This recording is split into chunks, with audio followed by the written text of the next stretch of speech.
ಬೆಳಗಾವಿಯಲ್ಲಿ ಮತ್ತೊಂದು ಕೋಟ್ಯಾಂತರ ರೂಪಾಯಿ ವಂಚನೆ ಪ್ರಕರಣ ಬೆಳಕಿಗೆ ಬಂದಿದೆ. ಶಿವಾನಂದ ನಿಲಣ್ಣವರ ಮಾದರಿಯಲ್ಲಿ ಜನರಿಗೆ ವಂಚನೆ ಮಾಡಲಾಗಿದೆ.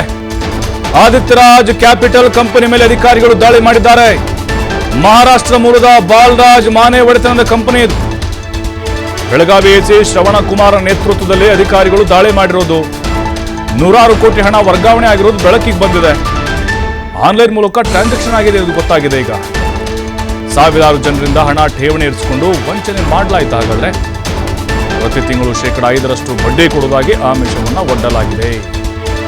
ಠೇವಣಿದಾರರಿಗೆ ಬ್ರೇನ್ ವಾಶ್ ಮಾಡಿ ಹಣ ಸಂಗ್ರಹ ಮಾಡಿದ್ದಾರೆ ಅನ್ನುವಂಥ ಆರೋಪ.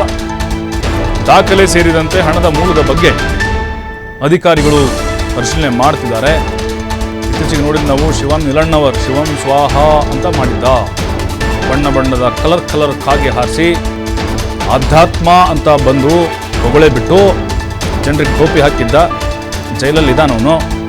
ಈಗ ಇನ್ನೊಂದು ಕಂಪನಿ ಇದು ಆದಿತ್ಯರಾಜ್ ಕ್ಯಾಪಿಟಲ್ ಕಂಪನಿ, ಮಹಾರಾಷ್ಟ್ರ ಮೂಲದ ಬಾಲರಾಜ್ ಮಾನೆ ಒಡೆತನದ ಕಂಪನಿ ಇದು. ಬೆಳಗಾವಿಯಲ್ಲಿದೆ. ಎಸಿ ಶ್ರವಣಕುಮಾರ್ ನೇತೃತ್ವದಲ್ಲಿ ದಾಳಿ ಮಾಡಿದ್ದಾರೆ. ಈಗ ಇದ್ರದ್ದು ಅಷ್ಟೇ ಹಣೆ ಬರಹ. ಜಾಸ್ತಿ ಬಡ್ಡಿ ಕೊಡ್ತೀವಿ ಅಂತ ಆಸೆ ಹುಟ್ಟಿಸೋ ಜನರಿಗೆ ಕಲರ್ ಕಾಗೆ ಹಾರಿಸಿದ್ರು ಇವರು. ಹಾಗೆ ಆಫರ್ ಮೇಲೆ ಆಫರ್ ಇವರು 5% ಕೊಡ್ತೀವಿ, ಜಾಸ್ತಿ ಕೊಡ್ತೀವಿ ಅಂಥೇಳಿ. ನಮ್ಮ ಜನ ಏನು ಮಾಡ್ತಾರೆ ಅಂದರೆ, ಈ ದುಡಿದೇ ಶ್ರಮ ಹಾಕದೆ ಬರೋ ದುಡ್ಡಿಗೆ ಜಾಸ್ತಿ ಆಸೆ ಪಡೋದು ನಮ್ಮ ಜನ. ನೋಡಿ, ಜನರಿಗೆ ಬುದ್ಧಿ ಅಲ್ಲ ರೀ ಮೊದಲು. ಯಾಕಿಂಥವ್ರಿಗೆಲ್ಲ ಇವರು ಮಾರು ಹೋಗಬೇಕು. ಬೊಗಳೆ ಬಿಡೋದೇ ಭಾಷಣಗಳಲ್ಲಿ. ಹಂಗೆ ಮಾಡ್ತೀವಿ, ಹಿಂಗೆ ಮಾಡ್ತೀವಿ, ನಿಮ್ಮ ಜೀವನ ಬದಲಾಯಿಸ್ತೀವಿ, ನಿಮ್ಮನ್ನ ಟಾಟಾ ಮಾಡ್ತೀವಿ, ಬಿರ್ಲಾ ಮಾಡ್ತೀವಿ ಅಂಥೇಳಿ. ನಮ್ಮ ಜನ ಏನು ಮಾಡಿಬಿಡ್ತಾರೆ, ಎಲ್ಲ ನಂಬಿಬಿಡ್ತಾರೆ, ಇನ್ವೆಸ್ಟ್ ಮಾಡ್ತಾರೆ ಆನ್ಲೈನಲ್ಲಿ.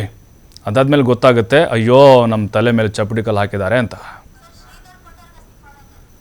ಮತ್ತಷ್ಟು ಮಾಹಿತಿ ನಮ್ಮ ಪ್ರತಿನಿಧಿ ಶ್ರೀಧರ್ ನೀಡ್ತಾರೆ. ಶ್ರೀಧರ, ಶಿವಾನಂದ ನಿಲಣ್ಣವ್ರು ನೋಡಿದ್ವಿ. ಅದಾದಮೇಲೆ ಇನ್ನೊಂದು ಕಂಪನಿಯ ಕರ್ಮಕಾಂಡ ಬಯಲಾಗ್ತಾ ಇದೆ. ಇಲ್ಲಿ ಮೋಸಕ್ಕೆ ಒಳಗಾದಂಥವರು ಇಲ್ಲಿವರೆಗೂ ಕಂಪ್ಲೇಂಟ್ ಕೊಟ್ಟಿದ್ದಾರಾ?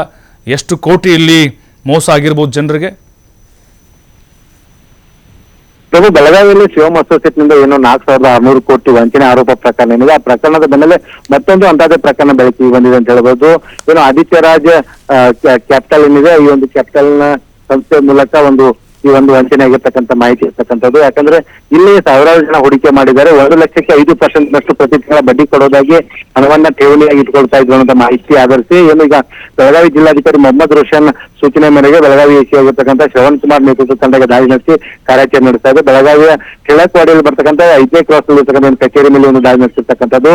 ಈಗ ಏನಂದ್ರೆ ಪ್ರಮುಖವಾಗಿ ಅಲ್ಲಿ ಕಚೇರಿಯಲ್ಲಿರ್ತಕ್ಕಂಥ ದಾಖಲೆಗಳನ್ನ ಪರಿಶೀಲನೆ ಮಾಡುವಂತ ಕೆಲಸವನ್ನ ಈಗ ಏನು ಕಂದಾಯ ಇಲಾಖೆ ಅಧಿಕಾರಿಗಳಾಗಿರ್ಬೋದು, ಸಹಕಾರ ಇಲಾಖೆ ಅಧಿಕಾರಿಗಳಾಗಿರ್ಬೋದು ಅವರು ಮಾಡ್ತಾ ಇದ್ದಾರೆ. ಜೊತೆಗೆ ಈ ಒಂದು ಆದಿತ್ಯರಾಜ್ ಕ್ಯಾಪಿಟಲ್ ಪ್ರೈವೇಟ್ ಲಿಮಿಟೆಡ್ ನ ಏನೊಂದು ವೆಬ್ಸೈಟ್ ಇತ್ತು, ಯಾವ ವೆಬ್ಸೈಟ್ ಮೂಲಕ ಹಣವನ್ನ ಏನು ಠೇವಣಿ ಮಾಡ್ಕೊತಾ ಇದ್ರು, ಆ ವೆಬ್ಸೈಟ್ ಸಂಪೂರ್ಣವಾಗಿ ಈಗ ಬಂದ್ ಆಗಿರ್ತಕ್ಕಂಥದ್ದು. ಜೊತೆಗೆ ಯಾವುದೇ ರೀತಿಯ ಮಾಹಿತಿಯನ್ನ ಕೊಡೋದಕ್ಕೂ ಕೂಡ ಹಿಂದೇಟು ಹಾಕ್ತಿರ್ತಕ್ಕಂಥದ್ದು.